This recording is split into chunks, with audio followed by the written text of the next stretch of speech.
Okay, everyone. Thank you for sticking with us. We'll go from the regulatory, the legislative realm into some service centers. We'll discuss some buying patterns and that key market. It is steel's, I guess, biggest single customer. So I am happy to introduce, moderating this panel, is Mark Wiggett. Mark is Senior Editor, Markets with Platts. He joined Steel Business Briefing, I think it was 2003. A Cambridge graduate. He's straight from London, I guess, a couple days ago. He spent very interesting CV for Mark. He spent some time as a trader in the Sudan, Khartoum, right? And then got into reporting about steel. And if you know SBB.com and the briefing, of course, Steel Business Briefing, we do put videos up there, also on Platts.com. And arguably, Mark is maybe the most visible one up there in terms of the videos that he does. He produces for us Global Market Outlook, what we call GMO. It's more the monthly analytical publication, if you will, that we have in our stable. And also coming up to the podium, Michelle Applebaum will be with this group. She'll be here with us in a little while. But right now, Mark Wiggett will moderate this session and has a few words, and we'll introduce the other panelists. Please welcome Mark for me.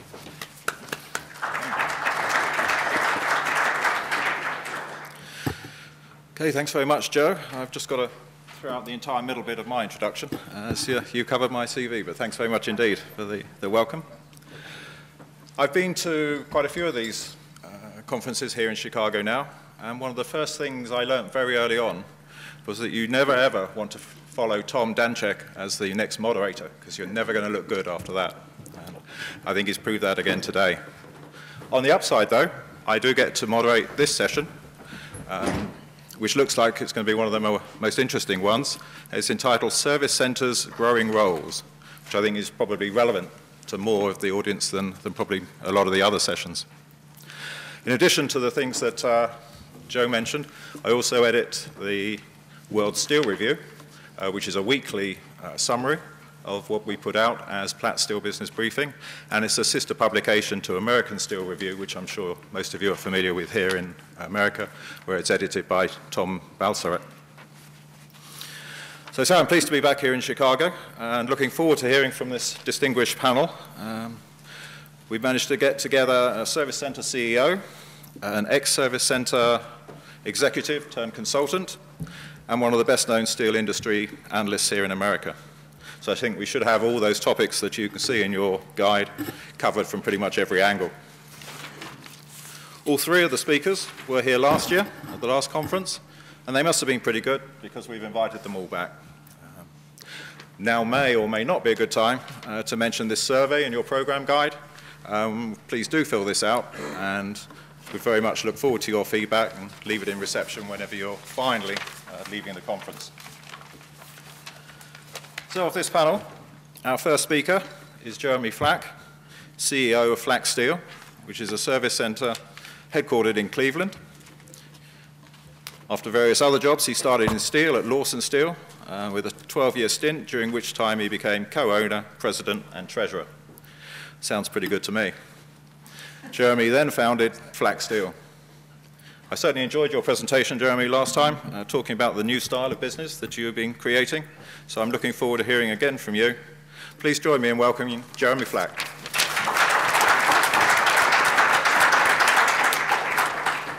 Those of you that know me know I like to have fun with this stuff, so it'll be light, it'll be fast, it won't drone on. I'm not an economist, I'm not a consultant. I'm the small business guy that Barack Obama wants to take credit for. He's helped me so much, and our business is flourishing because of Barack and his policies, so I get that right away. I'm the guy that he wants the most out of. Anyway. So politics, I'm not supposed to talk about that. My ex-wife said you don't talk about religion, politics, or what, sex. So thank you to SBB for having Flack Steel and giving us a forum, be able to share our ideas on the service center industry and how we see the market and the market changing. We think SBB does a fine job on a daily basis covering the issues in our industry and covering pricing around the world. We rely on the SBB a lot to run our business, so we think they're doing a fine job. Okay, quickly, who is Flack Steel? For those of you that don't know us, we are a bit different than your average garden variety service center. We like to think of ourselves as small but mighty. We did a little over $150 million in revenue last year. Pretty diversified market space. Stuff's listed up there. I won't get into it. The key issue of Flack Steel that makes us different than most distributors in our space is that we don't own any physical equipment. We use the what I'll get into here in a minute, overcapacity in the processing space to get our steel processed around North America. We have 45 relationships currently with toll processors, and our metal goes through those outlets.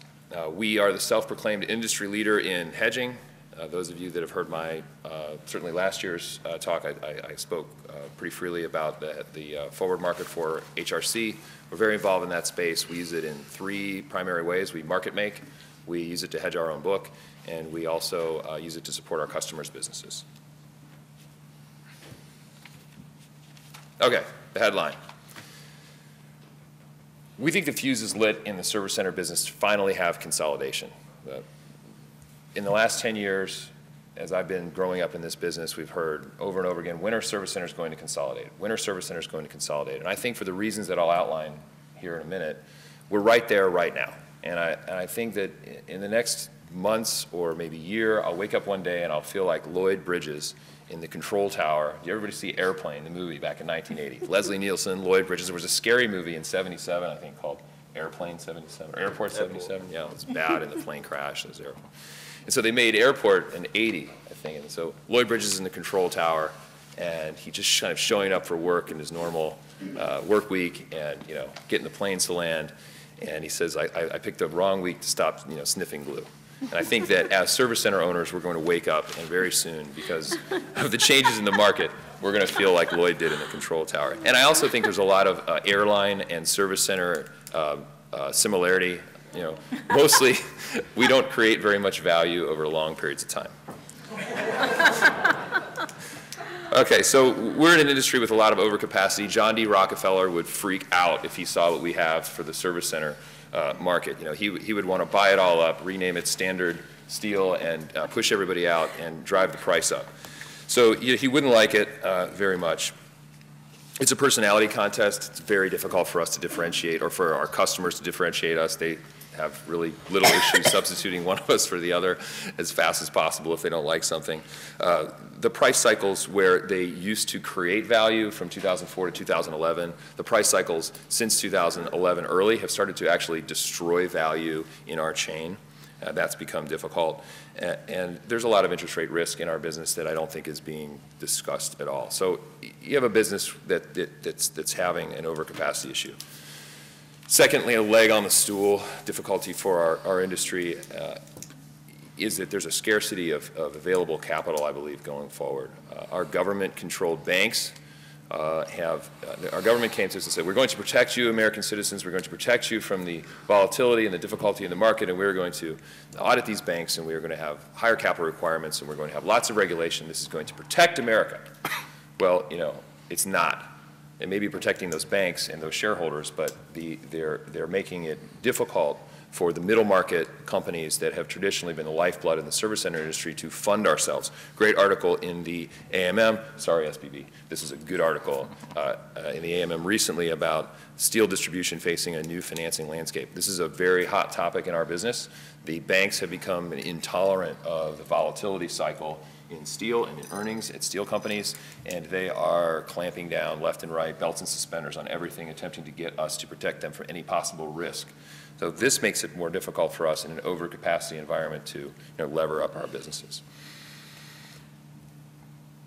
Next leg on the stool. We've taken some blows. 08, 09, I know I wrote down my inventory. I know the rest of the distribution community did as well.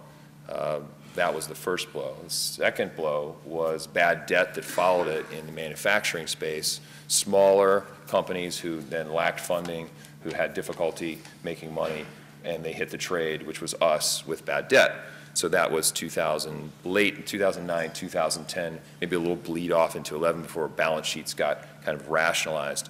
And then leg 3 on the stool is that we are facing a market today as service centers where there's little to no volatility. We have conference after conference after conference where everyone's talking about volatility in steel. What are we going to do about it? Well, apparently it's been handled for us already because there's really been no volatility in the last couple of years. So here's why we're going to consolidate. This was a 4-year period of time. This is price volatility around a mean hot roll price of $288 from 1998 to 2002. The most important thing about this slide, it starts in 1998, which is when I started in the steel business, so that's why we have this slide. This is today, so this is you want to take that? You got it? Okay. This is your mom, is it? So this market has gotten tight, and buyers are becoming complacent. As service centers, we are waiting for the next big price rally to come and save us, and so we can make some money, buy at the bottom, ride the price up, and make a little cash. We haven't had that opportunity in 2 years now. And so we're in overcapacity, we're having difficulty with our banks, we're facing a market that's dead flat, and so this is just sucking cash, essentially sucking earnings out of the steel center, service center space. There was a company called Wheeling Pittsburgh Steel, and they were a vendor of ours. And in the mid to late 2000s, Wheeling Pitt was having a lot of difficulty, a lot of cost issue, and earnings situation problems. So it would come that they were going to go out of business, and the rumors would be around that Wheeling's about ready to shut down. And as soon as they were like 3 hours away from letting everybody go, and the price would rally $120 a ton, and Wheeling calls us up and say, hey, we're back in business, we're good, everything's great, we're going to be great, we're making steel. And this happened over and over again until 2008. And I think the service centers, we're getting into the same situation right now, which is that we're kind of waiting for the price to save us, for rising tides to raise all ships in the service center business, and it might not happen. We cannot wait around for another dose of volatility to pick us up as an industry. We have to find other ways to be innovative and to innovate for our customers, and kind of go through this natural consolidation process that I believe is going to happen.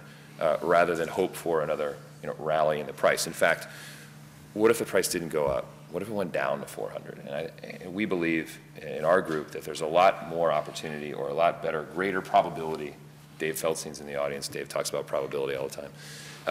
There's a greater probability that hot roll will fall rather than rise, largely over the next several years. So what do we have to do? We have to really, really innovate for our customers. We have to attempt to differentiate ourselves as distributors, and we have to establish a market niche and a real strategy other than hoping for volatility. So why are we ripe for consolidation? A lot of this stuff I went through already. We're an old industry, overcapacity, too many points of sale, blah, blah, blah. The important issue in this slide is that there's one big company in particular, Reliance, buying a lot of service centers. And they're supposedly consolidating or helping to assist in consolidating our industry. Some of the other large service centers have also been buying up other companies. But what the model has been is buy service center XYZ and let them operate exactly the way that they've always operated. Leave everybody in place, leave the brand in place, leave the equipment in place. So what these people have done is they've consolidated cash flow, they haven't consolidated capacity, they haven't served to consolidate the market. So I would argue that our market hasn't consolidated yet. Maybe it has on paper a little bit, but in reality, in the trenches every single day, that has not happened. As far as the buyers of steel are concerned, that has not happened. But we think that all the things that are set up that I talked about today set us up, every day we're one day closer to real fundamental, probably forced by the market, consolidation in the service center business. We, of course, think that we're well positioned for that and look forward to it. So thank you. Thanks for your time.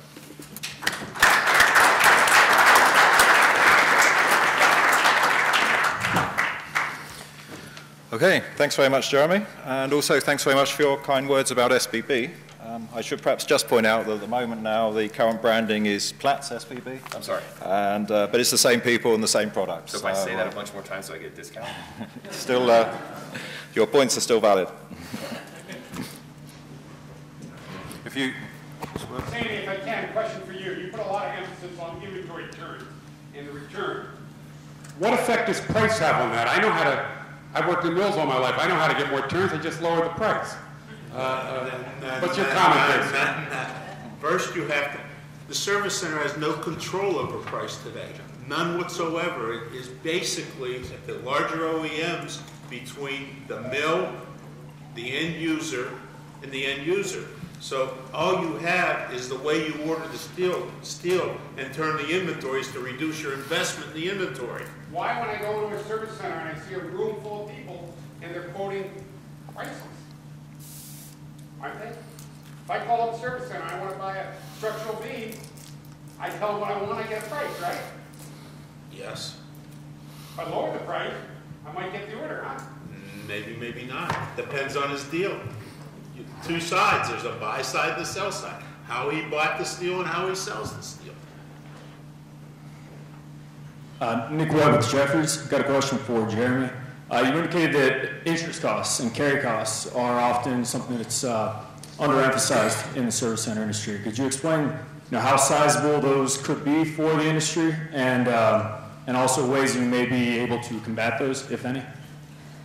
What I meant was more related to the interest rate risk on all the floating rate debt that's sitting on service center balance sheets. So it's less, managing carry cost of inventory and more exposure to the financial markets and the interest rate markets as they change. So, how do you control that is is you could go to your local bank and get a swap, or you could go out on the forward curve and, hedge based on the way your floating rate debt is structured with your bank. Okay. David Peltzy, Flack Steel. Mr. Simon, I have a question for you about this, your presentation about turning. I've noticed on our sales floor at Flack Steel that if you think about it in terms of labor costs, we'll have a salesman, there'll be discussions with our OEM customers, they'll be negotiating. The OEM will have to go back, talk to their engineers, get the specs, come back to ours, back and forth, back and forth. Let's say that gestation time takes 2 weeks. And we're about to close on a deal, and then there's no price increase. And so that's killed a lot of deals for us in some respects. One of the things we think is a more viable strategy is to lock in your inventory in the futures market, and instead of trying to get that highest margin possible, to mitigate that and just lock in a margin, lock in the deal, and move on to the next deal. And from that standpoint, the labor costs drop because it's just a much more efficient process. And in some ways, maybe that speaks to what you're saying about doing more turns, more volume, et cetera, et cetera. Yet I don't hear people talking about that. So what do you think about it? If I can sort through each piece of the question, it was rather it was rather a lot of detail to try and answer in 3 words. Essentially, I'm just saying, if you were to lock in your margins as opposed to let them float, right, then you're going to do a lot more deals as opposed to trying to capture the greatest margin. Again, you've got to decide, are you selling contractually on a long-term basis, or is it basically spot market? Let's just say spot. My presentation was geared towards a contractual arrangement. But to your point, I believe if you're going to do spot, you better protect your price somehow along that curve. And if you can't protect the price, your customer's just going to go somewhere else, because in the spot market, basically, you have your customers shopping every day. You have no loyalty. All you're doing is quoting a price, basically, and you have to protect the price on the buy side versus on the sell side. Happy? Okay, thanks. Next Question back here. Hi, Sandy. I talk to service center guys all the time, and they're always telling me you can't sell from an empty shelf. And so they have to buy no matter what's going on in the market. Can you respond to that? They have to buy for their spot business if they're in the spot business. If they're in the contract business, the deal's been cut for a longer period of time in one way, shape, or form that I described. Typically, on a larger OEM, the deal could be for 2 years, and the service center is buying every quarter against that contractual arrangement. In the spot market, you are absolutely correct. The risk is on the service center, but he takes the risk of the market going up and down and his inventory going up and down. In 2000 and was it 8, 9, when things went to well over $1,000 a ton and then dropped to 600, and you were in the spot business, you took a big, big hit. In 2004, when you bought steel at the end of the year at probably about hot roll 12 cents, and things went up like crazy, you made a lot of money. To Jeremy's point, the banks don't like trends of way up and way down. They would rather see everything equal and the company remain very, very liquid. Okay. Well, let's share it around a bit. Does anyone have any questions for either Jeremy or Michelle? You have a question over here? Mr. Simon, I have a question. It was really clear to you because of your presentation, but is it safe to assume that if index pricing were to disappear from the marketplace, it would be beneficial to the service centers as well as the mill? I think if index pricing disappeared and there were another joint mechanism put in place, I don't think firm pricing is ever going to disappear today. I think your large OEMs want to have some kind of visibility of what pricing is going to be as a result of what happened in 2004 when purchasing agents lost their jobs because prices went up about 9 times and there were surcharges and everything else. That's why we have all this stuff today. If 2004 had not happened, everything would be equal. Okay, 2004 did happen, and purchasing people and companies have to protect their earnings. The only way they can protect their earnings is price forecasting and price hedging. So there's going to have to be a method to do that, whether it's an index, whether it's the mill creating their own mechanism. There will be a mechanism. I just don't know what it's going to be. Can I answer? Yeah. Okay. Are you sure it's okay? Yes. Okay, because Sandy isn't blessing what I'm saying.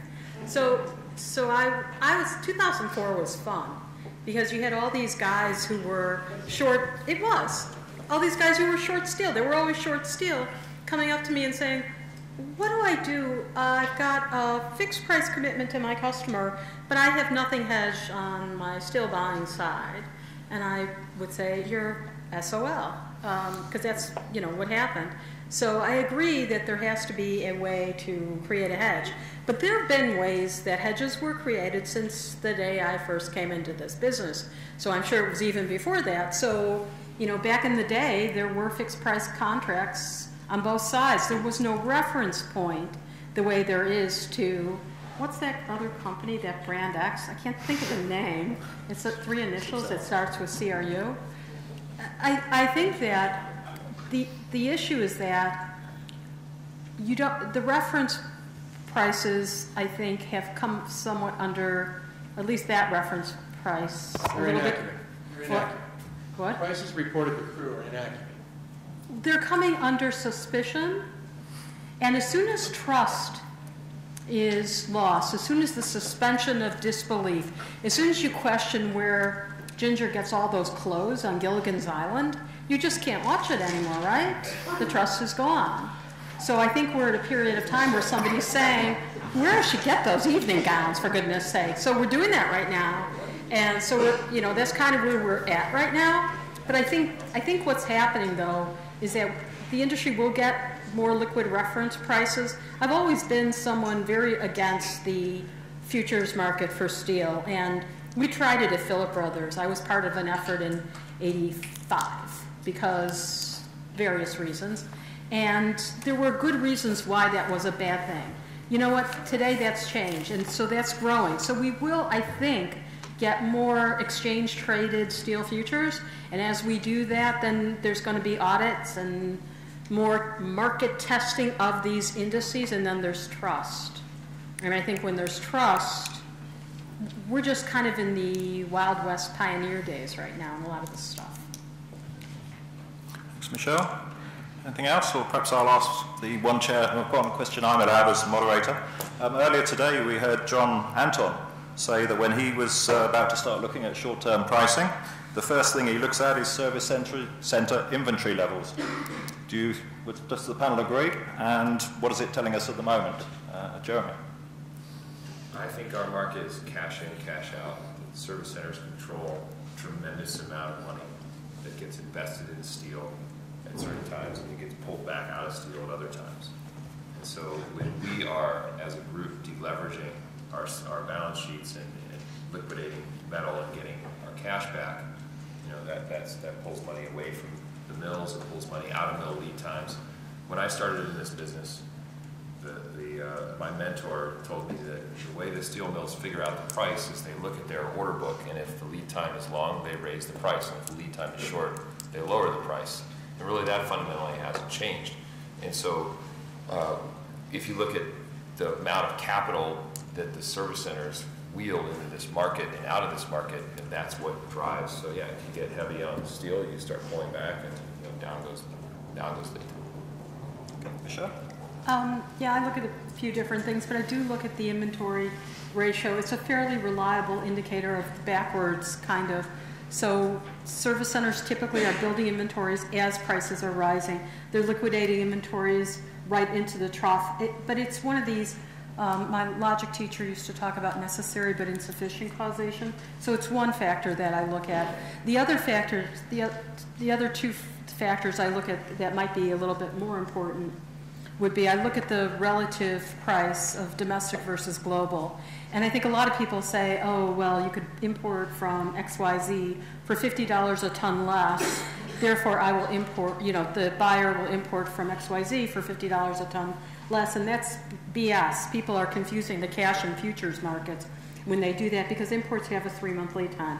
So when the market, you have to really look at where the market expects prices to be in the next 3 months, and look at the spread between where the market expects prices to be in the next 3 months and what the foreign price is. So you find these perversions of sanity in the market, because if the market's unilaterally bearish and they're liquidating inventories, then they're also expecting prices in the future to go down. This typically seems to be this, it's a momentum forecast that the market seems to make. So when the service centers are liquidating inventories, they're expecting prices to go down in the future. And if prices are going down in the future, then the import price has to trade at a bigger discount than it would in the cash market. And so this is where you get these boom-bust pricing. And you get these near vertical price increases when everyone in the market's bearish and they're anticipating prices to be down even more. So they liquidate inventories, they don't have this stock on hand, and then the imports take 3 months to get here, so they can't buy the imports. And so suddenly we have what you call a naked short, and the market has to react very quickly. So it's become more than just an inventory driver. There is one more factor that I could mention that I don't think, it's a new tool. I haven't done this before, but in the last 4 years, an extremely relevant tool. We look very closely at the import-export balance. And there are some types of steel where the U.S. has been a net exporter. For every month, beans, we've been a net exporter for every month except for 2 since 2007. But what you're finding is imports tend to go down when exports go up. So we have what we call a multiplier effect on the supply of the industry. And a few years ago, in a 3-month period, from July of 11 to September of 11, we saw a 4.5 million ton annualized swing in the net imports of sheet. In July, it was 5 million tons, and in September, it was 500,000 tons annualized. That's almost 10% of the market. So we look very closely at the ratio of imports to exports also. Those are our 3 main drivers. Anything to add, Sandy? Or? I would agree with what John looks at, except one thing that we've looked at over time is the lead time between a mini mill and an integrated mill, because that seems to have a significant impact on where the negotiations fall, if somebody's busy or not busy. But basically, I would agree with John with those two things taken into consideration. Poor John. We get to rebut you. Okay, if there are no further questions, we have one question left in the back of the audience. Nearly done. Yeah, of course. This one for me. Jeremy, this is for you, directed at you. Since one of the gentlemen in the audience suggested that CREW wasn't a very good index, you say that you use futures products to facilitate your business as a virtual service center. How effective do you find using these futures? I mean, are most of them CREW indexed, or most of the futures that you're trading indexed or indexed off of CREW, and is it effective for your hedging? Yes. So it's highly correlated. Yeah, we as an industry are very fearful of the futures market. We're the last major business in the world to adopt these things. Since I think the first index settled future on the CME was 1992. So this is not a new concept. You know, there are problems, I guess, depending on who you are every week, whether you're on one side or the other of the CREW. Over time, it's close enough, it's better than nothing, and rather than carp about the CREW, you go about your business. Jeff, I completely agree with you, you know, that you should hedge your business as a steel mill. You figure out how you're going to control your iron ore costs and your coal costs and your scrap situation. And as service centers, we should figure out how we're going to control our input costs and how we're going to help our customers grow their markets. And all this, you know, business about the CREW here, the CREW there, this index price, that index price. I mean, really, we need to grow up and we need to deal with our issues as individual companies. We need to face up to the market, and I'm a big proponent of the CME HRC future. How's that? Good? Yeah, thanks, Jeremy. Certainly, we don't want to get into the detail of any other price assessments, but if anyone wants to find out about the methodology for TSI and Platts, that's part of the free session tomorrow afternoon, which you can see more details of in this guide. And that'll be there at 3:15 is the key bit about methodology with Joe Innes. So is there any other questions? If not, we're going to have a nice hand for our session up there from Mark, Jeremy, Sandy, and Michelle. Thank you. We're going to take a break now and reconvene at 4:15.